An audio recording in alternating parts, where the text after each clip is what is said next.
पाठ किया न किया। बाहर से पूजा करते हैं, उस पूजा को हम सब कुछ मान लेते हैं, लेकिन कोई बात नहीं, बाहर से पूजा करने में बहुत व्यवस्था करनी पड़ती है।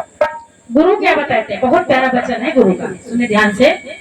गुरु कहते हैं, सब जगह आपने लिखा देखा होगा क्या, कि कर्म ही पूजा है।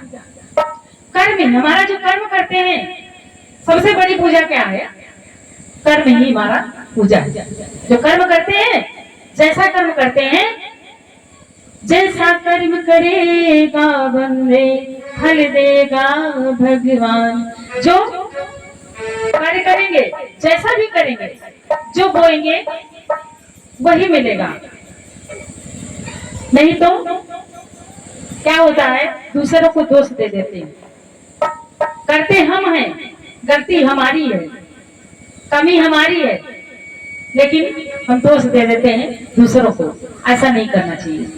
सब कुछ, कहीं भी कोई बात आती है, उसमें ये देखना चाहिए, अगर चलते हुए रास्ते में हमें ठेस लग जाती है तो मन में विचार करना चाहिए कि जरूर हमारे मन में, हमारे मन में, हमारे ख्याल में कोई बुरा विचार आया होगा किसी के लिए, ऐसा तो नहीं गलत सोचा है।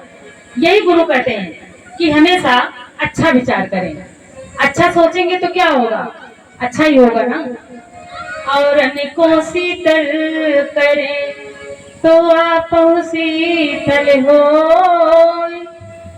दूसरों के लिए जब अच्छा सोचेंगे तो अपने लिए भी अच्छा ही होगा। इसलिए भगवान कहते हैं हमेशा ऐसा ही विचार बनाएं। और बाहर की पूजा जो करते हैं, बाहर की पूजा हमें करने का नहीं मौका मिला, कभी कभी ऐसा होता है टाइम नहीं मिल पाया, मंदिर की साफ सफाई भी नहीं कर पाए, दीपक नहीं जला पाए, ज्योति नहीं जला पाए, कोई बात नहीं। आपके अंदर जो ये गुरु के वचन मिलते हैं, जो ये ज्ञान सुनते हैं, इनको आप ज्योति बना लीजिए। कैसे, मन रूपी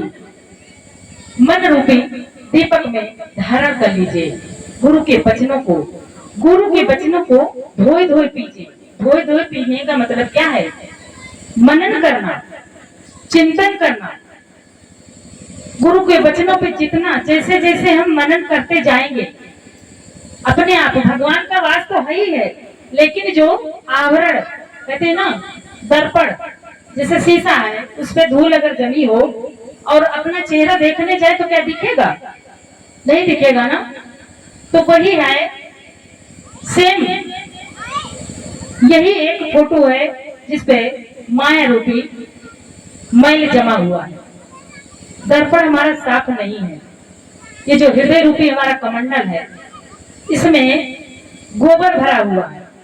भगवान के बैठने का आसन खाली नहीं, भगवान आते हैं लेकिन हम ही दूर कर देते हैं। कैसे, मन के द्वारा। सब कुछ मन करता है, इसीलिए मन से क्या करना चाहिए, जो नित उठे कर सत्संग किया, तिने पूजा पाठ किया न किया।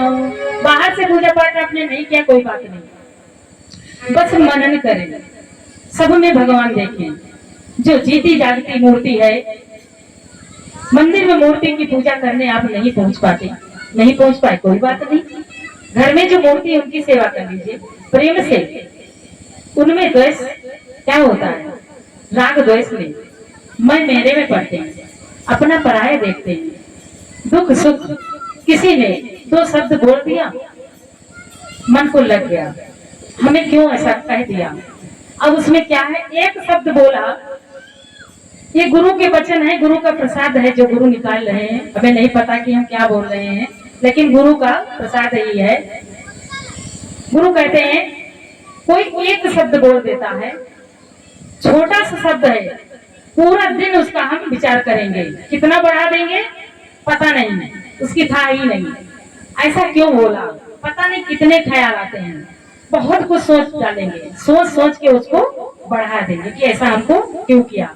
और उसमें नुकसान किसका हुआ, हमारा हुआ, अपना ही नुकसान हुआ। इसीलिए सोचना ही नहीं है। किसी ने कुछ कह दिया उसको ऐसे भूल जाओ, हमने देखा ही नहीं, हमें बोला ही नहीं। अगर बोला भी है तो देह को कहा है, देह तो है नहीं। गुरु ने कहा तो देह नहीं है, तो आत्मा है। तो शुद्ध स्वरूप आत्मा है, शिवोहम शिवोहम शिवोहम, भगवान का सनातन अंश है, ये चेतन शक्ति है। जब इंसान का चेतन शक्ति शरीर से निकलती है तो इसकी गति क्या होती है, फिर वो कुछ नहीं कर सकता, इसमें वो परमात्मा की शक्ति है। गुरु ने कहा तो वही है, भगवान ने श्रीमद् भगवत गीता में भी यही कहा है कि सच्चे मन से मन को एकाग्र करके जो भक्त चिंतन करता है वो मेरे ही स्वरूप को पाता है, मेरे ही स्वरूप को पाता है, उसकी अधोगति नहीं होती, वो अधोगति में नहीं जाता। अधोगति क्या है, अगर पूजा पाठ किया तो, भक्ति की तो बहुत की, मंदिर गए बहुत किया तीर्थ पर, लेकिन गुरु के वचनों से अपने अंदर एकाग्रता नहीं आई। एकाग्रता यही है कि मंदिर हो, घर हो या कहीं भी गए हो, अपना हो या पराया हो, हमें राग द्वेष में नहीं पढ़ना। गुरु कहते हैं प्यारे, सिया राम मैं सब जग जाने, करो प्रणाम जोड़ी चुप